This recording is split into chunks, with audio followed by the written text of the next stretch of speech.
Alors, bonjour aux participants qui sont en train d'entrer dans le webinaire.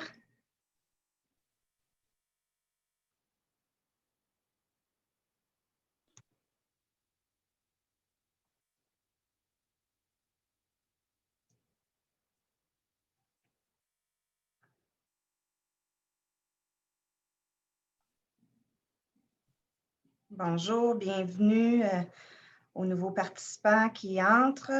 On vient d'ouvrir la salle, alors on va prendre 1 minute ou 2 pour que les participants puissent se connecter.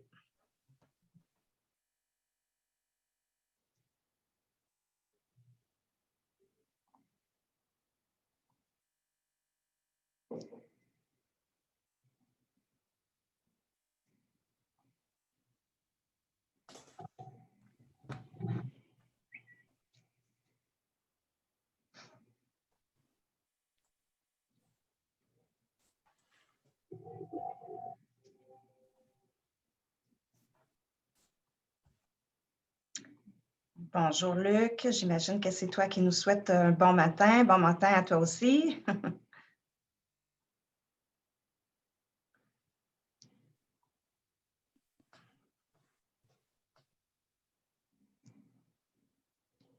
Alors, on va prendre encore 1 minute pour que les participants puissent intégrer le webinaire.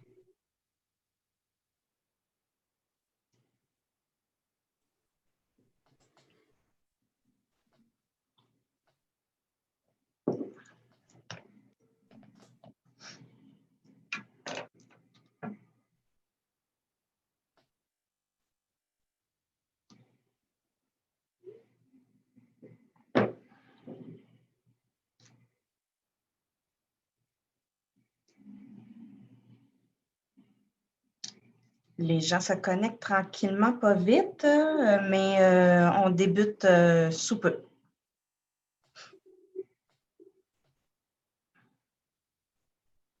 Est-ce que tu vois le nombre de participants, Hélène? Oui, on est à peu près à la moitié. Ah, super.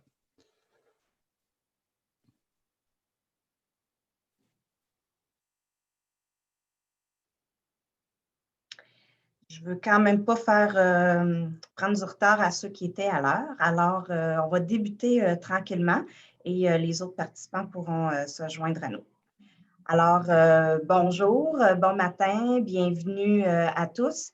Mon nom est Hélène Latulippe, je suis directrice générale au Conseil économique de Beauce. Ça me fait plaisir de vous voir en ligne, si on peut dire. Bienvenue à ce 3e webinaire de l'automne. Pour ceux qui ont suivi les activités du CEB, vous avez peut-être remarqué que notre programmation de l'automne était beaucoup plus orientée sur les perspectives et les tendances afin d'aider les entrepreneurs à pouvoir voir plus clair à travers la pandémie et prendre des décisions. En octobre dernier, le CEB a présenté une conférence pour le secteur métallique. Et aujourd'hui, c'est le marché de la construction que nous allons mettre de l'avant et il nous fait plaisir de collaborer avec le Conseil de l'industrie forestière du Québec. Ce matin, vous êtes 95 à vous être inscrits. Là, les gens rentrent tranquillement, pas vite. Donc, à ce rendez-vous virtuel, alors merci de votre présence. Avant de débuter, puis ça va laisser le temps aux gens de se connecter, je vais profiter de l'occasion pour remercier les partenaires financiers du Conseil économique de Beauce. Donc, merci à la financière Sun Life, à TELUS, au ministère des Affaires municipales de l'occupation du territoire, à la MRC de Beauce-Artigan et aussi à Bernier-Baudry et la firme Robic qui sont partenaires de nos déjeuners ou webinaires. Alors, sans plus tarder, je vais vous présenter le conférencier de ce matin. Monsieur Alexandre Larouche est directeur adjoint économie et marché au Conseil de l'industrie forestière du Québec. Il détient une maîtrise en économie obtenue en 2011 à l'Université de Sherbrooke. Il a débuté sa carrière à titre d'analyste en tarification au sein d'Hydro-Québec Distribution et au ministère du Développement durable, de l'Environnement, des Parcs du Québec. Avant de se joindre au Conseil de l'industrie forestière du Québec, M. Larouche était directeur des services économiques au groupe DDM. Il a notamment réalisé des enquêtes de coûts pour le secteur forestier, a participé à l'évaluation économique de nouveaux régimes forestiers du Québec et réaliser plusieurs diagnostics sectoriels sur les enjeux de main-d'œuvre et de la formation. Depuis son arrivée au Conseil de l'industrie forestière, M. Larouche assure un suivi du marché de l'habitation et de l'économie américaine, ainsi que du conflit sur le bois d'œuvre entre le Canada et les États-Unis. Alors, je suis persuadée que M. Larouche en a long à nous dire ce matin et je lui cède la parole sans plus tarder. Merci beaucoup et bon webinaire. Parfait. Merci beaucoup, Hélène. Ça me fait plaisir d'être avec vous ce matin. Je voudrais remercier le Conseil économique de Beauce pour l'invitation. Ça nous fait toujours plaisir un petit peu de partager nos informations, nos connaissances, puis en espérant que vous puissiez mieux comprendre un petit peu là, ce que nous, on voit pour le marché de la construction et plus spécifiquement là, pour ce qui est des marchés du bois d'œuvre. Alors, ça fait toujours un peu étrange là, de faire un webinaire. On aurait préféré être sur place avec vous là, pour vous voir, avoir un petit peu de rétroaction, mais sinon, ça permet souvent le webinaire à plus de personnes de se joindre là, à distance, c'est plus facile. Donc, à la fin de la présentation, il y a une petite période de questions qui est prévue. Là, fait que je vous invite à prendre en note si vous avez des questions. Vous allez sûrement en avoir en cours de route, mais j'espère y répondre là, plus la présentation avancera. Alors, oui, donc, allons-y tout de suite, puisque j'ai plusieurs choses à vous montrer ce matin. Donc, premièrement, Conseil de l'industrie forestière, qui on est un petit peu pour ceux qui ne nous connaissent pas. On est le principal porte-parole de l'industrie forestière du Québec. Au Québec, là, directement, l'industrie forestière emploie 60 000 personnes. On vient tout juste de faire réaliser, en fait, Pricewaterhouse vient tout juste de réaliser une étude là, sur le secteur forestier, en fait, l'industrie de la transformation du bois et les impacts qu'elles ont. Que ça nous a, les 3 petits points que je vous montre ce matin, c'est un peu les résultats, les faits saillants de l'étude. C'est que du 60 000 emplois directs dont je vous parlais, lorsqu'on considère les emplois indirects et les emplois induits, on passe à 140 000 emplois. Donc, au Québec, là, on va dire qu'on est 140 000 emplois qui sont générés par l'activité forestière. Un peu de la même façon, là, en comptant tous les retombées directes, indirectes et induits. En termes de revenus fiscaux, là, on parle de 4,8 milliards là, pour les différents paliers de gouvernement. Et on génère là, un peu plus là, avec les effets, là, encore une fois indirects et induits, un peu plus de 17 milliards en PIB, c'est ce qui est un petit peu plus que 4 % de l'économie du Québec. Donc, on pense qu'on est une industrie importante. C'est qui nos membres de façon plus précise? Ben, c'est les scieries, autant résineuses et feuillues, les usines de pâte et papier, les usines de panneaux, les fabricants de bois d'ingénierie sont tous membres chez nous. Donc, vous comprendrez que par définition, on va être intéressé à suivre le marché de la construction au Canada ou aux États-Unis. Puis c'est ce qu'on fait. On a une publication là, à chaque 2 semaines où on informe nos membres là, sur les différents événements de la semaine qui se sont déroulés. Fait que c'est un peu un ramassis de toutes ces informations-là que je vous présente ce matin et auxquelles j'ai mis à jour là, par rapport pour la présentation d'aujourd'hui. Donc, le plan de la présentation, je vais brièvement revenir à quelle était la situation de la construction avant la pandémie. Je pense que c'est important de comprendre. Pour comprendre où on est aujourd'hui, il faut comprendre où on était au début, en janvier-février. Ensuite, on a eu un choc, hein, l'effet de la COVID.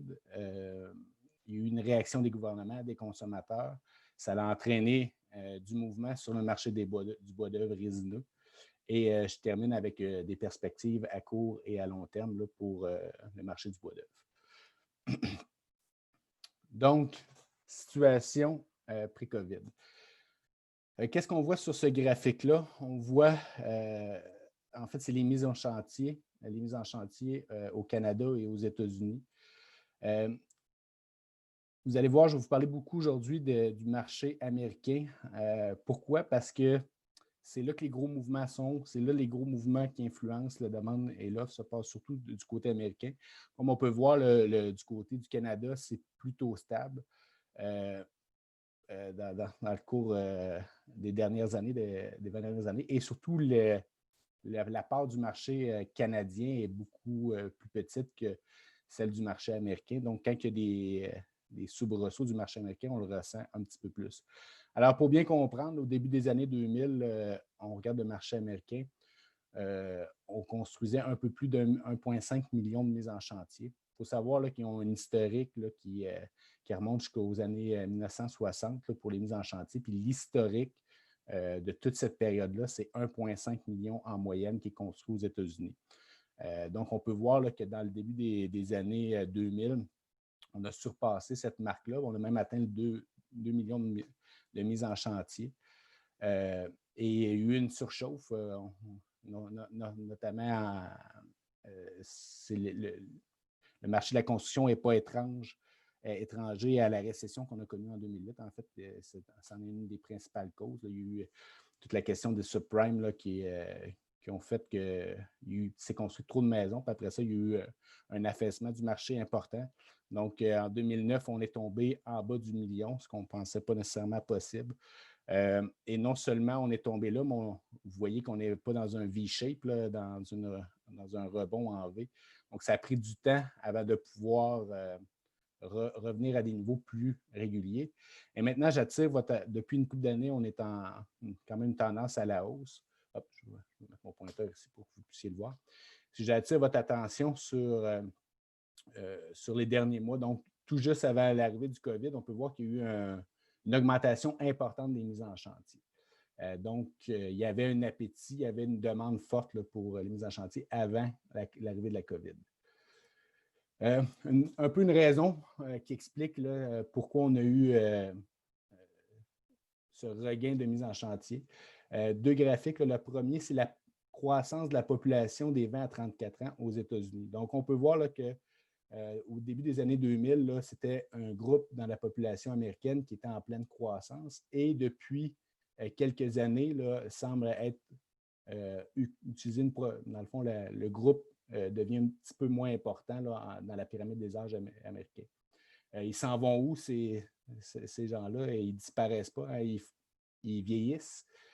Donc, si on regarde là, dans une tranche d'âge un petit peu plus élevée, donc des 35 à 44 ans, on peut voir là, qu'au début des années 2000, c'était un groupe dans la population qui était en réduction, mais qui, depuis quelques années, et surtout pour les 10 prochaines années, ça va être un groupe qui va devenir de plus en plus important aux États-Unis. Pourquoi je vous parle de ça? Ben, c'est dans les groupes des 35 et 44 ans qu'on voit le plus d'achats de maisons, de gens qui souhaitent se construire. Donc, c'est dans ce groupe d'âge-là que c'est le plus important. Donc, ce que je veux dire par là, c'est qu'il y a une demande par la force des choses, par la croissance naturelle de la population. Il y a une demande là, qui devrait être plus forte dans les années à venir. Ensuite de ça, ce graphique-ci présente l'inventaire de maisons existantes et de maisons neuves aux États-Unis. Donc, on peut voir là, que juste avant la crise là, de 2008, là, on avait des inventaires de maisons qui étaient en pleine progression. Donc, on a trop construit de maisons. C'est pour ça que ça a pris du temps avant que les mises en chantier redémarrent. La situation actuelle, c'est qu'on n'est pas du tout là. On peut voir, là, par exemple, dans l'inventaire de maisons existantes, on est passé sous la barre des 3 mois d'inventaire, là, ce qui était du jamais vu depuis le début des années 2000. Donc, on a un inventaire de maisons disponible là, qui n'est pas très élevé, ce qui fait qu'il y a une rareté pour les maisons aux États-Unis actuellement. Donc, ça, c'était la situation là, qui prévalait avant l'arrivée de la crise. Donc, on avait quand même des éléments qui nous montraient qu'il y avait une demande forte. Arrive le COVID, un peu comme c'est passé au Québec, là, les chantiers ont fermé dans certains États aux États-Unis. C'est une carte là, qui montre les États qui ont fermé. On peut voir que c'est surtout dans le nord-est que ça l'a principalement fermé. Il y a eu quelques autres États où il y avait des contraintes plus locales, là, des villes qui imposaient certaines restrictions. Mais dans l'ensemble, quand même, les États-Unis ne sont pas passés au rouge complètement. C'est-à-dire qu'il y a plusieurs États qui ont continué de construire où la construction a rapidement été déclarée comme un service prioritaire. Donc, malgré tout, l'emploi a quand même subi un choc important. Ça, c'est l'emploi dans la construction aux États-Unis. Ce n'est pas l'emploi dans l'économie en général. Donc, on a eu un choc important qui s'est résorbé, mais on n'est toujours pas revenu là, à des chiffres. Là, vous voyez la ligne vert foncé, là, ça se trouve à être la moyenne en 2019. Ben, on voit qu'on est toujours un petit peu en dessous. Donc, on n'a pas retrouvé tous les emplois dans la construction encore, mais on en a quand même retrouvé une bonne partie. Ça a été quoi la réaction de l'offre? Donc, les producteurs de bois d'œuvre, il y a plusieurs éléments dans ce graphique-là. On va peut-être se concentrer dans un premier temps là, sur la ligne grise là, qui présente, dans le fond, la production et du Canada et des États-Unis de bois d'œuvre. Donc, on peut voir qu'en avril, là, sans surprise, là, ça a baissé, puis ça a pris un certain temps avant de revenir. Puis j'attire votre attention, parce que tantôt, on va faire le même exercice du côté de la demande. Là. J'attire votre attention sur le fait qu'on est revenu depuis juin, juillet et même à août à des niveaux similaires à ce qu'on produisait avant, mais pas nécessairement plus élevés que ce qu'on produisait avant. Puis on va voir que dans le cas de la demande, ce n'est pas ça qui s'est passé. Après ça, dans les graphiques, dans les petites barres de couleur plus bas, là, on peut voir la situation. Puis on peut voir la production aux États-Unis a baissé, oui, mais beaucoup moins que du côté canadien. Si on regarde les bâtonnets rouges, là, on peut voir qu'on a chuté davantage et qu'on a augmenté. Et si on va encore plus précis, c'est principalement la Colombie-Britannique qui a quasiment réduit de moitié sa production en avril. Et ça a pris déjà jusqu'à juin avant de revenir à un niveau de production peut-être similaire. Au Québec, on a un petit peu mieux fait que le reste du Canada et la Colombie-Britannique. Mais on est toujours revenu là, à un niveau, là, la barre noire et la moyenne là, pour l'année 2019. Alors, qu'est-ce que ça veut dire tout ça? Ça veut dire qu'on a creusé un déficit, si on veut. Il y a 1,3 milliard de PMP de moins qui ont été produits sur le marché.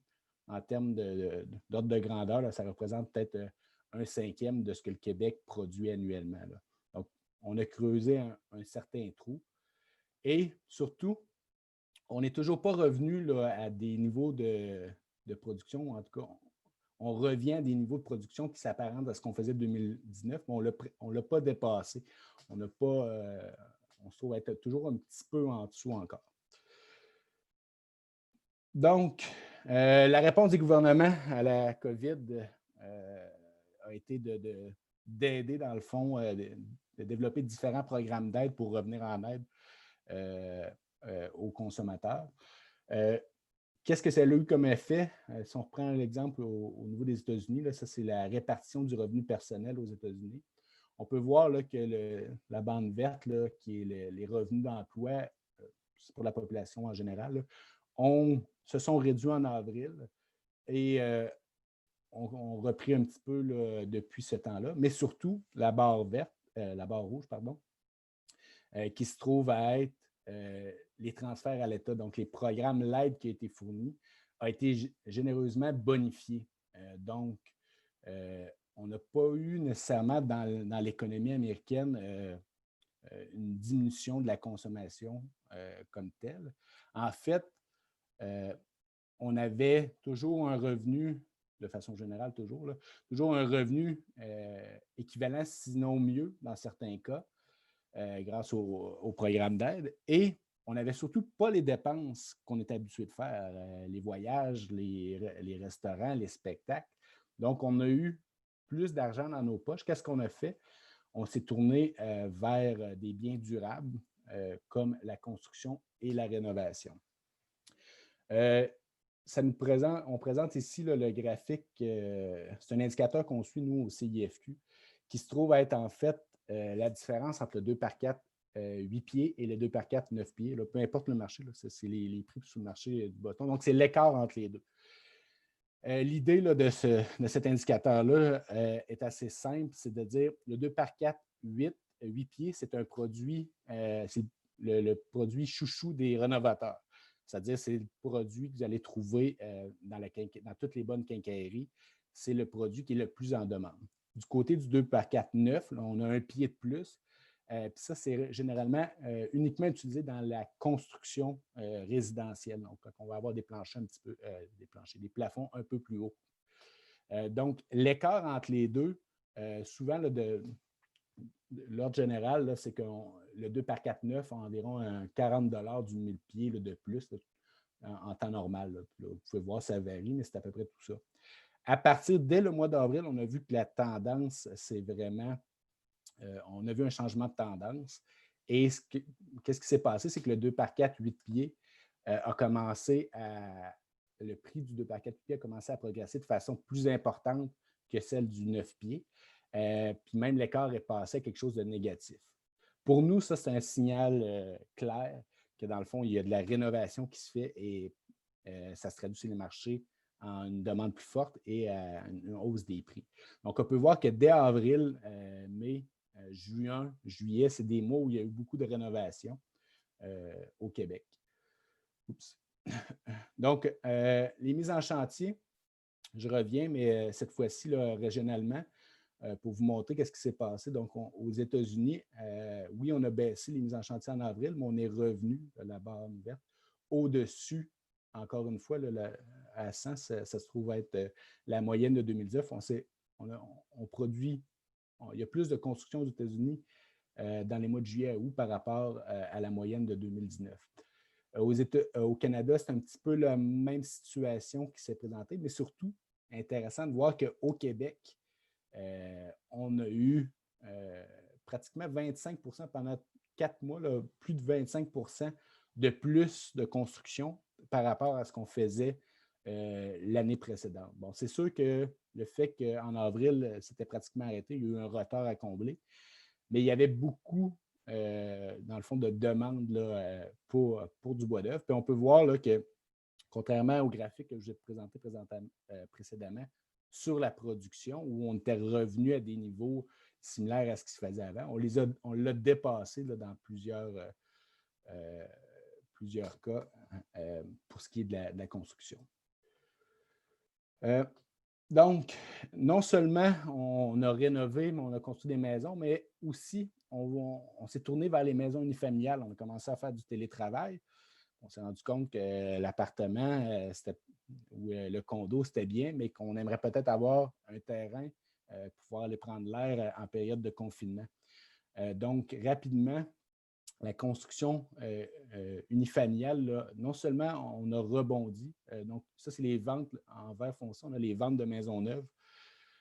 On peut voir que ça s'est écroulé en avril, mais tout de suite après, là, on n'est pas revenu au niveau qui était avant la pandémie. On l'a significativement dépassé. C'est la même chose au niveau des mises en chantier, de la construction. Oui, il y a eu un creux, mais on n'est pas revenu à la situation qui prévalait avant. On l'a dépassé de façon plus importante pour ce qui est de l'unifamilial. Donc, si on regarde ça d'un point de vue on rajoute le multifamilial là-dedans. Là. Donc, les mises en chantier, là, pour vous donner juste quelque chose à retenir, c'est qu'en janvier 2020, les mises en chantier aux États-Unis, c'était 1,6 million. Puis les dernières données là, pour octobre disaient 1,5 million. Donc, on semble être revenu pratiquement au niveau où on était. Mais ça, c'est quand on amalgame là, tous les types de mise en chantier. Mais il faut comprendre que dans le type multifamilial, depuis janvier, c'est une baisse d'environ 50 de la construction. Et l'unifamilial a grimpé, eux, de plus de 20 par rapport à ce qui était en janvier. Donc, il y a vraiment un shift, pardonnez l'anglicisme, du multifamilial vers l'unifamilial du côté des constructeurs. Et ça, pour le marché du bois d'œuvre, c'est particulièrement important, puisque dans une maison unifamiliale, on utilise en moyenne environ 3 fois plus de bois que pour construire une unité multifamiliale.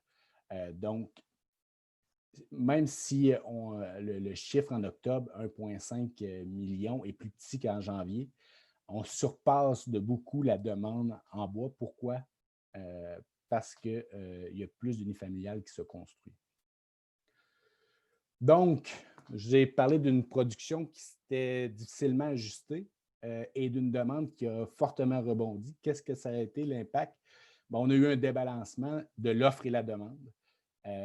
Et au niveau du prix, c'est là que ça s'est répercuté. Donc, vous pouvez voir, là, dans les 20 dernières années, l'indice Pribec, c'est un indice qui est fait par le CIFQ, qui regroupe un paquet de produits du bois d'œuvre. résineux. Donc, on peut voir là, qu'en moyenne, là, depuis les 20 dernières années, on se trouvait autour de 500 $ du mille-pieds. Dans les plus hauts sommets en 2018, on avait atteint pratiquement 750. Dans les mauvaises années, on était à 250. C'était ça le ballpark, là, un petit peu. Puis là, ben, à cause des derniers mois, on est obligé de changer l'échelle là, sur nos graphiques parce qu'on a vraiment un glimpse, là, on va dire, important. Puis on peut voir que c'est un effet, sans dire temporaire. Là. Déjà, là, on a commencé à revenir vers une situation plus normale. On avait une tendance, donc on peut voir, là, donc on a largement dépassé la tendance. Qu'est-ce qui s'est passé? C'est que la pénurie, un peu comme pour le papier de toilette, là, la pénurie a engendré la peur. La rareté du bois d'œuvre a engendré la peur. Les acheteurs qui voyaient leurs inventaires baisser se lançaient sur tout l'eau de bois pour essayer de reconstituer leurs inventaires. Il faut dire que pendant les mois d'avril et mai, et même un peu juin, les acheteurs là, de nos membres là, tentaient de maintenir les inventaires les plus bas possibles parce qu'ils ne pensaient pas qu'il allait avoir cette demande-là. Donc, il y a eu une surprise. Donc, là, on a réagi. Puis après ça, ben, il y a eu tout l'effet du le bois d'œuvre utilisé dans la construction. Ben, j'ai un chantier d'ouvert. Il faut que je le complète avant que l'hiver arrive. Je vais l'acheter. Je ne peux pas repousser nécessairement mes achats à plus tard. Donc, ça a créé une poussée incroyable à la hausse. Que tout le monde dans l'industrie se disait c'est pas quelque chose qui peut tenir. Donc, comme on a vu là, depuis le mois d'octobre, là, on est revenu dans une pente là, descendante des prix. Pour l'instant, on a eu une petite stabilité qui s'est installée quand même à des prix élevés. Je vais revenir un petit peu plus tard là, sur les perspectives. Donc, qu'est-ce qui est qui explique encore une fois un peu ce soubresaut dans les prix? La production au Québec n'est toujours pas revenue à ce qu'elle était. La COVID est encore là. Je pense que tout le monde est au courant de ça. Donc, il y a eu des fermetures de certaines usines pour certaines périodes. C'est des petits articles que je vous ramène ici. Mais particulièrement, nous, auprès de nos membres, là, dans le fond, une question qu'on s'est fait poser souvent, c'est étant donné les prix, pourquoi vous ne produisez pas davantage? La réponse de nos membres, c'est on n'a pas la main-d'œuvre pour le faire. Puis avant de démarrer un troisième chiffre, là, dans le fond, augmenter la production, ça prend un délai d'environ 3 mois. Puis les prix qu'on voit en août, on n'est pas convaincu qu'ils vont se maintenir pendant 3 mois. C'est un petit peu le message qu'on avait. Donc, la main-d'œuvre était un enjeu qui empêchait la production de s'adapter. Il y a aussi un point important à comprendre, puis je vous parle un petit peu de papier journal. Pourquoi? Parce qu'eux, ils n'ont pas eu de rebond dans le marché. On sait que le papier journal, c'est un marché qui est en déclin depuis plusieurs années. Faut comprendre que la COVID a eu un effet accélérant sur ce déclin-là. Donc, vous avez vu, là, les circulaires papier ont pratiquement arrêté pendant la période du COVID. La demande internationale s'est effondrée pour le papier journal. Et pourquoi je vous parle de ça, c'est que chaque fois qu'une scierie coupe un arbre, qui l'amène à l'usine, il faut comprendre qu'environ 50% de l'arbre qui s'en va pour faire du bois d'œuvre et un autre 50%, le résiduel, qui est utilisé en copeaux pour produire du papier.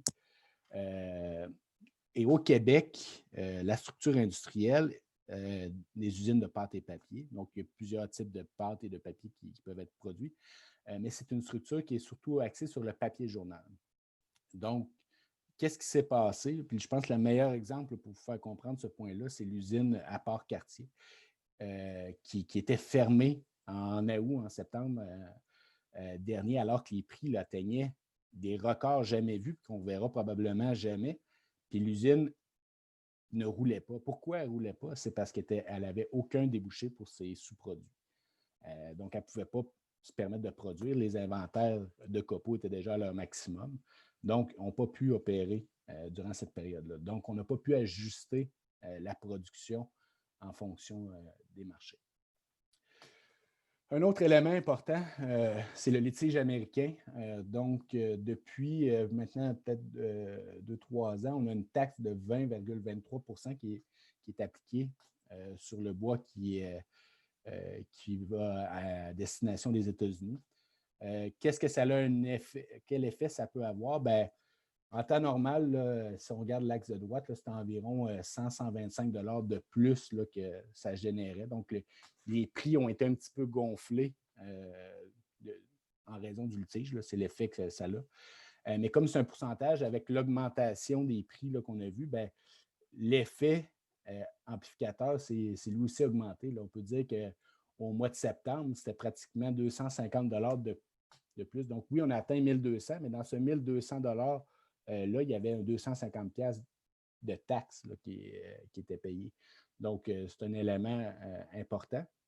Cette semaine, mardi, c'est une nouvelle qui était attendue. Là. Il y a une révision de ce taux de taxe-là qui est arrivé. Donc, on passe de 20,23 % à 8,99 % pour la majorité là, des scieurs québécois.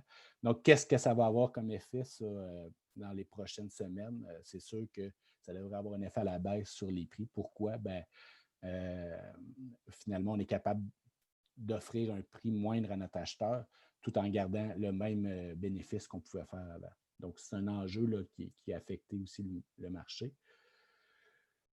Après ça, parlant des États-Unis, ben, pourquoi on exporte du bois aux États-Unis? Pourquoi on n'a pas gardé le bois au Québec? On a entendu ça un petit peu cet automne. Il faut savoir là, que, tantôt je vous disais qu'il y a 50 % de l'arbre qui s'en va en copeaux, 50 % en bois d'œuvre. Ben, du 50 % de bois d'œuvre, il y en a encore un autre 50 % en moyenne là, qui s'en va, entre 40 et 50 % dans l'historique, qui s'en va aux États-Unis. Donc, on ne peut pas tout consommer le bois qu'on produit au Québec. On est obligé d'avoir ce partenaire-là américain. Les seuls moments où on a exporté moins, là, c'est, vous l'avez vu là, dans les graphiques du début, là, où les mises en chantier étaient pratiquement arrêtées aux États-Unis. On n'a pas eu le choix. Et surtout, on ne peut pas se tourner vers la Chine comme peut le faire, par exemple, la Colombie-Britannique. Là, à cause Donc, on est obligé d'avoir ce marché-là. Donc, c'est sûr que dans la période où tout le monde cherchait à avoir du bois dans les derniers mois, nos clients américains, il fallait continuer de les desservir parce qu'on voulait qu'après après la folie des prix, qu'ils soient encore là pour utiliser notre bois. Ensuite, on n'a pas exporté, on va le voir dans la prochaine diapositive, on n'a pas exporté plus de bois aux États-Unis. Bien comprendre là, que le marché du bois d'œuvre, c'est un marché nord-américain. Il dépend de l'offre nord-américaine. Donc, s'il y a une baisse de l'offre en Colombie-Britannique, ça va impacter le prix qu'on va avoir à Montréal. Et ainsi de suite, la demande, c'est le même principe. Là. C'est un marché nord-américain et il n'y a en réalité qu'un seul prix. C'est le graphique que je veux vous montrer ce matin, c'est que peu importe, là, je prends un produit bien particulier, là, j'aurais pu prendre n'importe quel, ça aurait été la même situation. Je prends le 2x4, le Random Length numéro 2 est meilleur.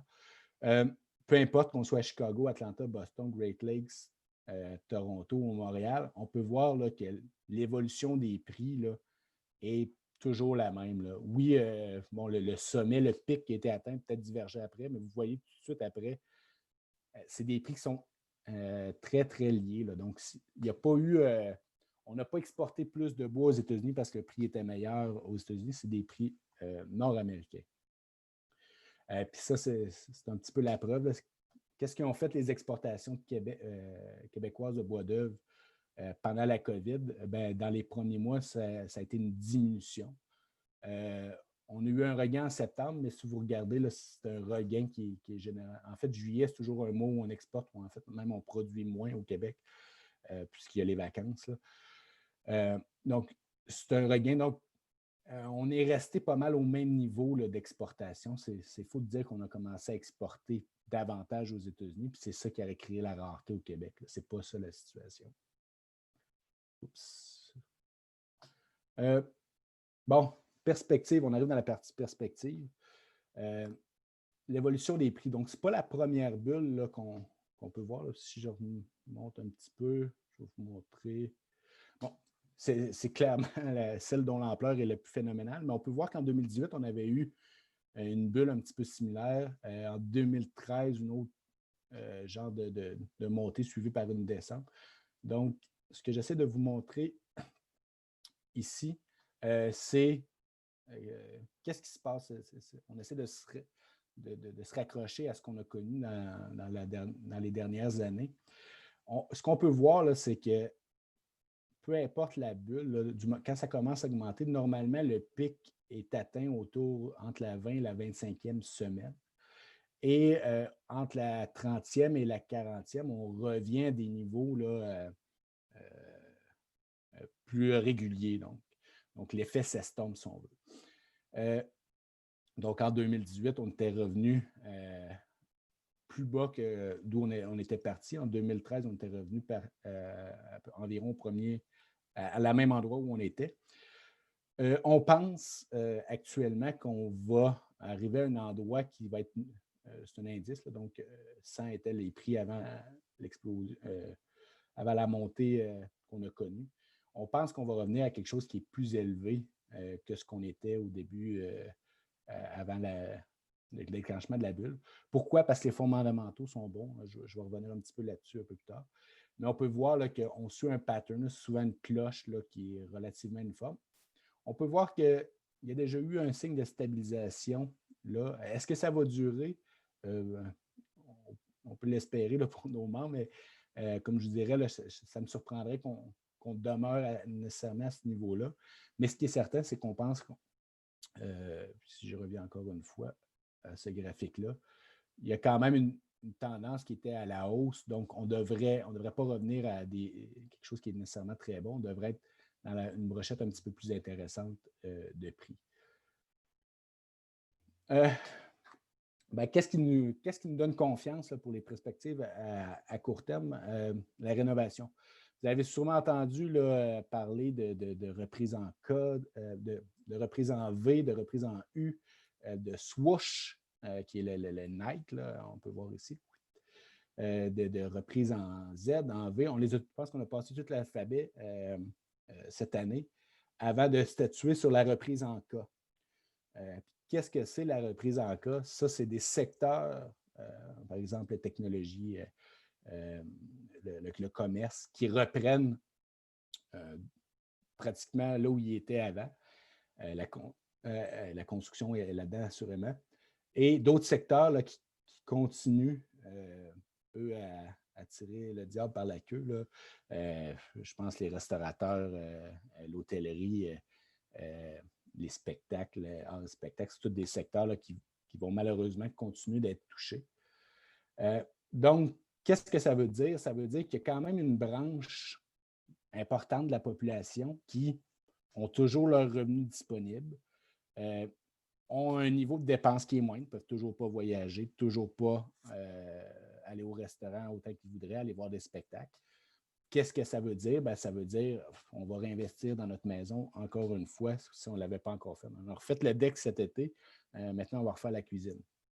C'est un exemple. Donc, un indicateur, c'est un indice du marché de la rénovation aux États-Unis. Je mène tout de suite là, à cette partie-là là, qui nous montre qu'on est, sans étant le maximum d'optimisme, on est très optimiste, mais surtout, oui, l'indice actuel, mais surtout la composante future de l'indice. Qu'est-ce que c'est? La barre verte ici, on peut voir, là, c'est les nouvelles commandes. C'est des questions qui sont posées là, à un très, très grand échantillon d'entrepreneurs aux États-Unis. On leur demande essentiellement, est-ce que votre niveau de nouvelles commandes est satisfaisant ou très satisfaisant actuellement? Puis on peut voir que cet automne, on reçoit encore beaucoup de nouvelles commandes, plus que même cet été. Non seulement ça, mais on a encore des commandes qui ne sont pas encore réalisées, un backlog, là, dans le fond, de travaux qui sont sur la to-do list, mais qui n'ont pas encore été faits. Et lui aussi est important. Bref, il y a plusieurs éléments qui sont en place pour que la rénovation continue cet hiver, au début de 2021, d'être en bonne position. La construction aussi On peut voir l'indice de confiance des constructeurs, là, qui est en vert pâle, atteint 90. Il n'y a personne de pessimiste. Tout le monde est hyper optimiste, comme jamais on l'a été dans les 20 dernières années. Du côté des acheteurs, il y a eu le rebond, peut-être un petit peu moins optimiste que les constructeurs, mais on reste quand même dans une situation où on s'est remis là, du choc COVID, si on veut, là, pour les possible buyers là, qu'on appelle. Donc, la construction, on a des bons signes. Bref, ça, c'est pour le court terme, donc ce qui nous permet de dire que dans les prochains mois, les prix devraient quand même, on devrait freiner la baisse des prix, puis on devrait avoir quand même des prix intéressants. À plus long terme, je vous sors une citation là, de CEO de Canfor, là, qui est un des plus grands producteurs de bois d'œuvre en Amérique du Nord. Il revient quoi? Il revient sur les mêmes éléments. Dans le fond, sur l'attrait de la maison unifamiliale qui devient plus important. On va peut-être délaisser un petit peu les centres urbains. On va vouloir se bâtir plus de maisons. J'ai des taux d'intérêt qui vont être bas encore pendant 3 ans. J'ai un inventaire de maisons qui est non seulement faible, mais c'est des maisons qui sont assez âgées aussi. D'avoir une forte demande pour le bois d'œuvre dans les années à venir. Les perspectives là, de certaines grandes banques, là, vous les avez ici là, en dessous, de quoi devraient avoir là les mises en chantier aux États-Unis au cours des prochains trimestres. Vous voyez qu'il n'y a personne qui voit de scénario à la baisse.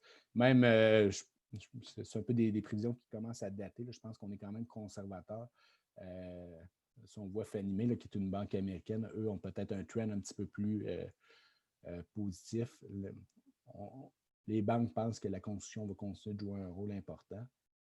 Et un autre élément important, non seulement on va construire plus de maisons, mais on va utiliser plus de bois dans des bâtiments pour lesquels on n'utilisait pas de bois auparavant. Vous savez là, que le CLT, là, qui est ce qu'on voit sur la photo, là, donc des bâtiments qui avaient des vocations commerciales avant ou des logements là, de 4 étages et plus qui n'étaient normalement pas construits en bois, commence à être de plus en plus utilisé. Pourquoi? Parce que le bois d'œuvre, c'est un matériau qui est vert. Il y a plusieurs aspects environnementaux intéressants à ce niveau-là. Puis, selon une analyse qui a été faite par RBC Capital Markets, on prévoit pratiquement là, la demande pour le CLT devrait pratiquement tripler là, dans les 10 prochaines années. Donc, on parle d'une augmentation d'environ 2,3 milliards de PMP. Qu'est-ce que ça veut dire? C'est 50% de la production du Québec là, qui, en fait, c'est ce qu'on exporte aux États-Unis là, qui pourrait être capté par cette demande-là. Bon, c'est une demande nord-américaine, mais ce n'est pas juste le Québec qui va le... Mais l'idée, c'est d'illustrer qu'on le bois est de plus en plus en demande. C'est sûr que toute cette belle demande-là, ces perspectives intéressantes-là, ça peut attirer la compétition.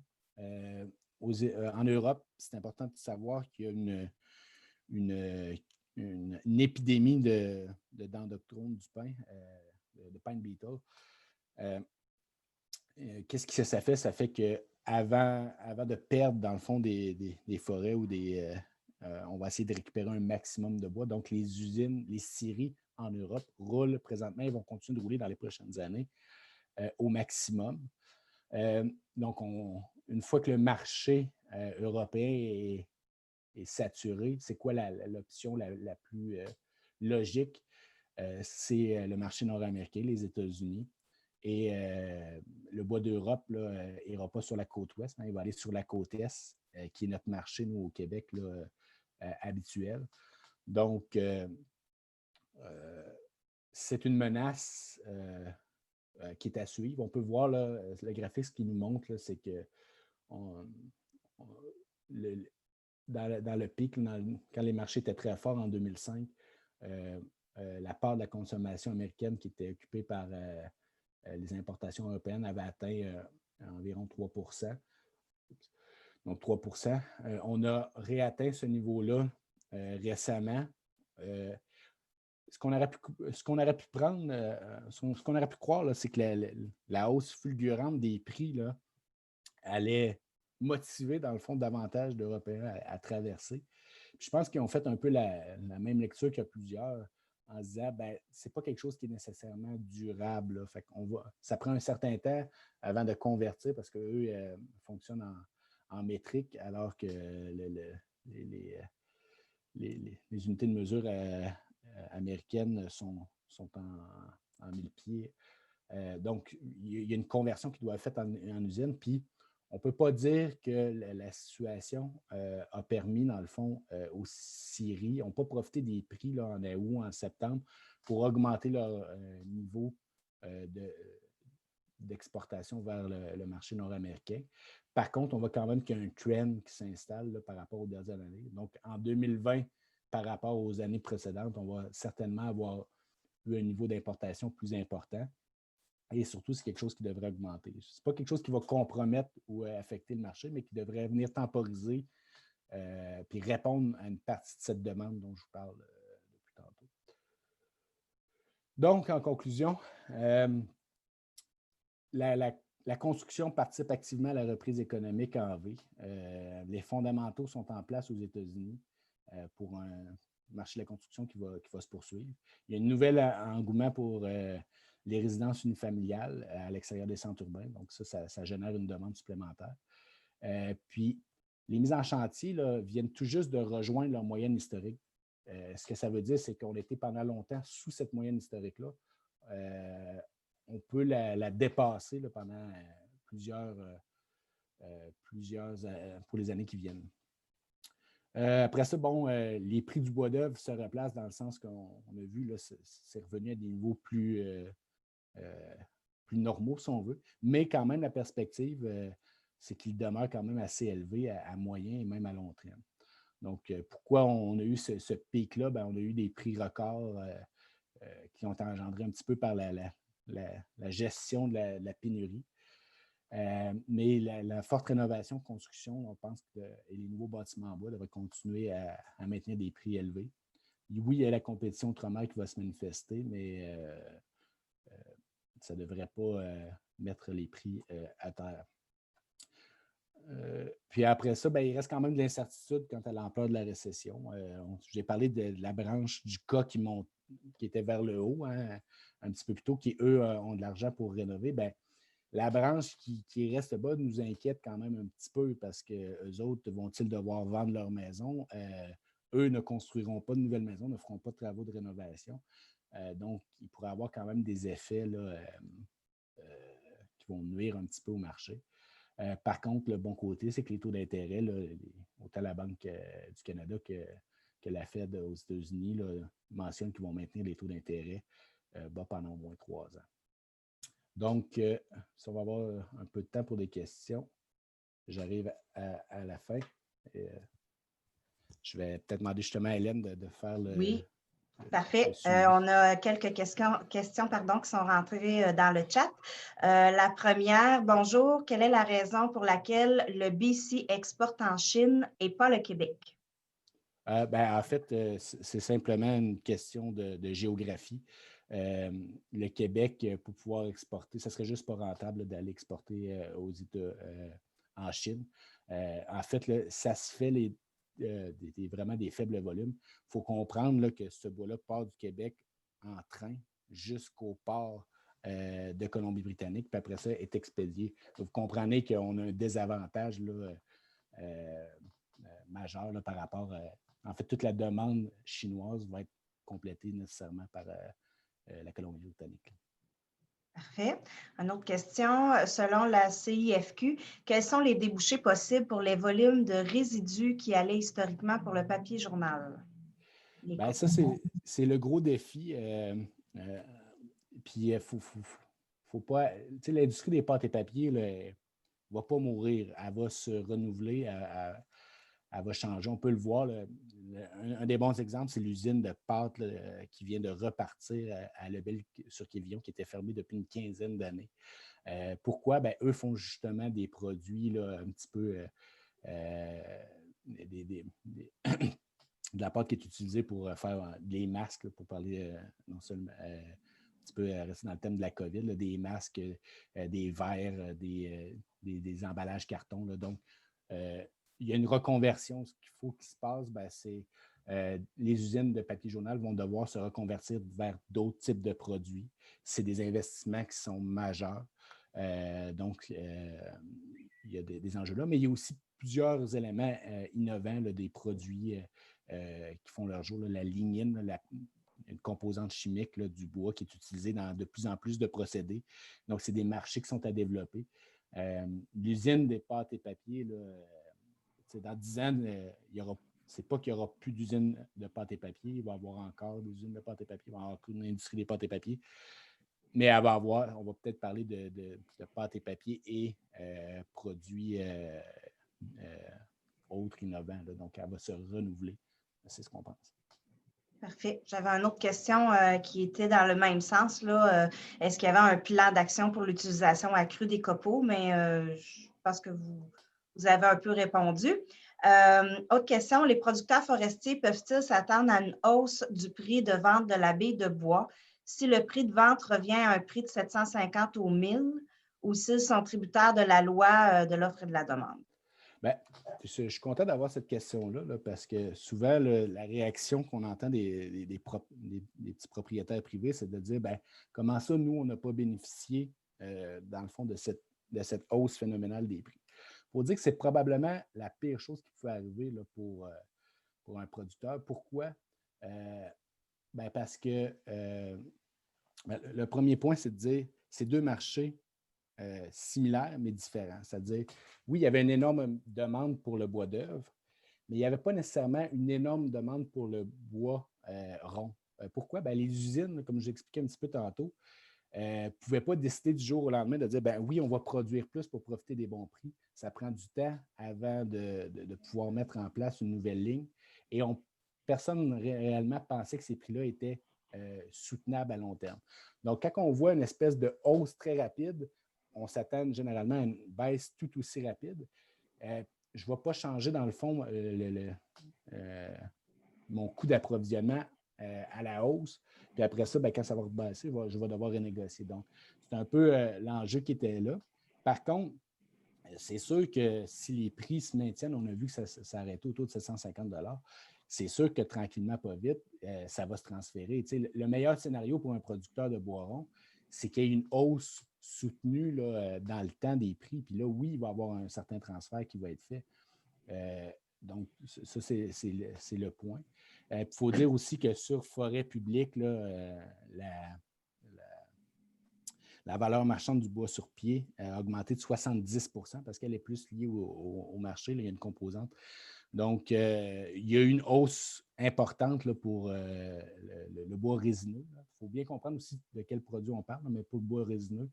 Fait que c'est sûr que ça devenait de plus avantageux là, de se tourner vers la forêt privée. Puis, c'est sûr que ça va venir avec une augmentation des prix. Puis, il y a toujours un lag, là, un certain temps entre la réaction des marchés sur le bois d'œuvre. Est-ce que c'est soutenable? Oui, tranquillement, après ça se matérialise sur le marché du bois rond. OK. Une petite question rapide. Est-ce qu'on va pouvoir avoir la présentation? La réponse, c'est oui. Je vais l'envoyer. Là. J'ai fait quelques petits correctifs hier encore, là, de dernière minute, là, mais oui, après le On va webinaire, pouvoir je vais le l'envoyer aux participants. transférer au Conseil économique de Beauce, puis ils pourront Parfait. l'acheminer. Une autre question intéressante. Quel effet les feux de l'Ouest peuvent-ils avoir sur la demande? Ce ne sera pas nécessairement sur la demande, mais plus sur l'offre. En fait, ce qu'il faut comprendre, c'est que oui, c'est préoccupant. En Colombie-Britannique, commençons par là. La Colombie-Britannique a été aux prises dans les années 2008 à 2015 là, avec une grave épidémie d'endromitome du pain, là, comme maintenant ils ont en Europe. Ce qui fait qu'on a produit un maximum de bois pour essayer de récupérer un maximum. Mais depuis ce temps-là, là, depuis les 2-3 dernières années, il y a une baisse. Il y a eu plusieurs fermetures d'usines importantes en Colombie-Britannique. Qui ont fermé. Puis ça a eu un impact important sur le prix. Aux États-Unis, c'est sûr que dans l'Ouest, les feux, c'est quelque chose qui est préoccupant parce que c'est quelque chose qui est récurrent et que ça prend une ampleur. Il faut toujours faire attention. Là, cette année, je pense que ça a été une grosse année, mais ça fait quand même plusieurs années là, s'il y a des grosses usines qui ferment dans l'Ouest américain, c'est sûr que ça va avoir un impact important. Toutefois, ce qu'il faut savoir, c'est que le gros de la production aux États-Unis vient plus du sud, de la couronne sud-est. Donc, où là, il y a moins de feux jusqu'à présent. Par contre, il y a des ouragans. Fait que, c'est toujours les éléments naturels puis les changements climatiques peuvent jouer un rôle important dans ce sens-là où ils peuvent réduire l'offre qui pourrait être éventuellement. Puis une réduction de l'offre va s'accompagner de prix plus élevés. Parfait. Il y a plusieurs questions qui rentrent dans le chat. Je vais essayer d'en prendre encore 4-5. Donc, le changement de gouvernement aux États-Unis pourrait-il favoriser la reprise des discussions dans le conflit du bois d'œuvre? La réponse, c'est non, en réalité, parce que même si je pense qu'on est tous contents peut-être là, du changement, c'est pas le gouvernement américain qui négocie avec le Canada, c'est un groupe, c'est la coalition américaine, qui est un groupe d'entreprises américaines. Donc, c'est pas nécessairement le Trump là, qui avait décidé, le litige sur le bois d'œuvre, ça n'a rien à voir nécessairement avec Trump, c'est quelque chose qui était déjà en place. Mais par contre, s'il y a des prix élevés, comme on a vu, ça pourrait aider. Là. On peut voir que les constructeurs américains, là, le NAHB, là, qui est l'association qui regroupe les constructeurs aux États-Unis, ont commencé à faire de la pression auprès du gouvernement pour qu'ils règlent le dossier parce qu'eux autres, des prix comme on a vu là, en août-septembre, ben, ce n'est pas quelque chose là, qui est. En fait, c'est quelque chose qui nuit au secteur de la construction. Fait qu'il y a eu des demandes. Donc, on a un allié américain, étrangement, là, dans ce dossier-là. Parfait. Autre question, nous avons vu l'évolution des prix de vente sur le marché, mais qu'en est-il des coûts de production des membres lors des 10-15 dernières années? Là, on doit parler de.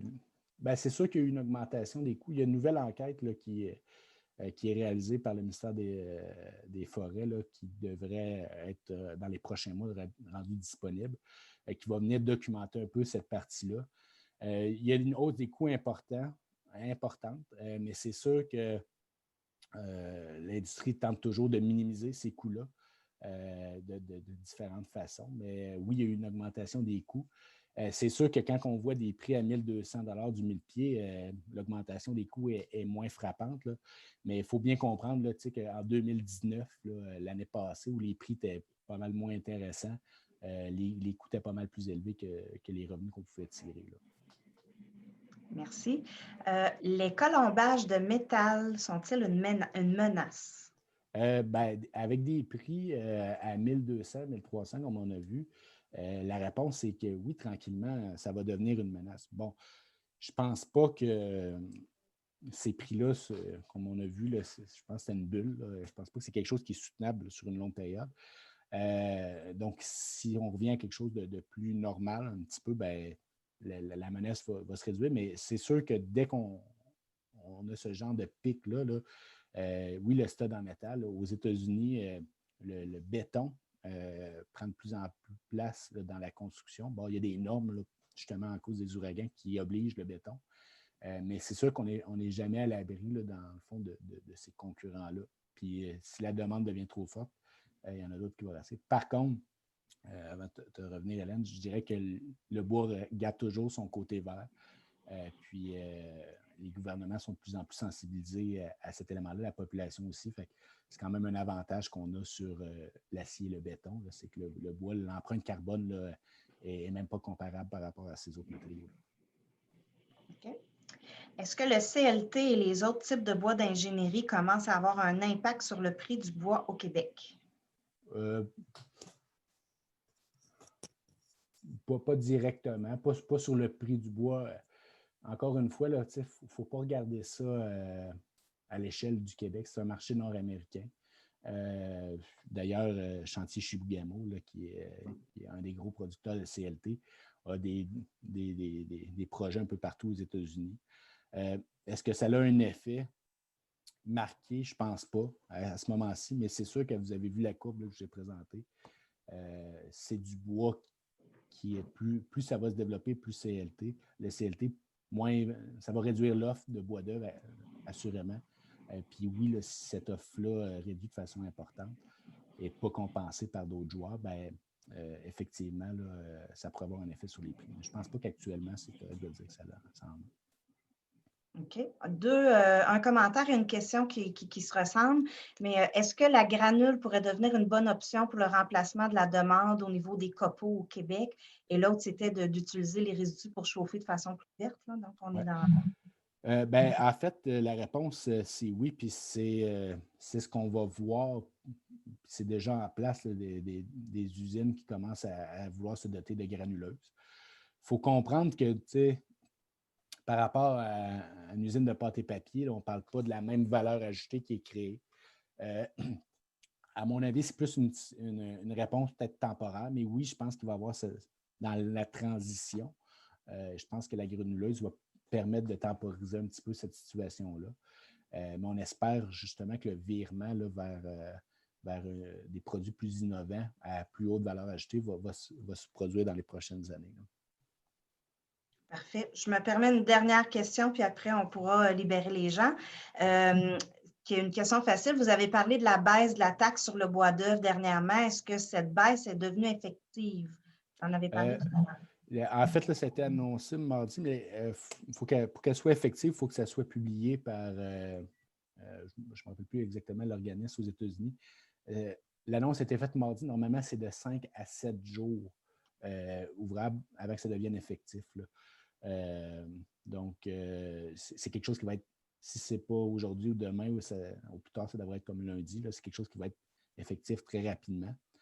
Il faut savoir, peut-être juste sur ce point-là, que c'est un taux qui va être en place probablement jusqu'au mois d'août prochain.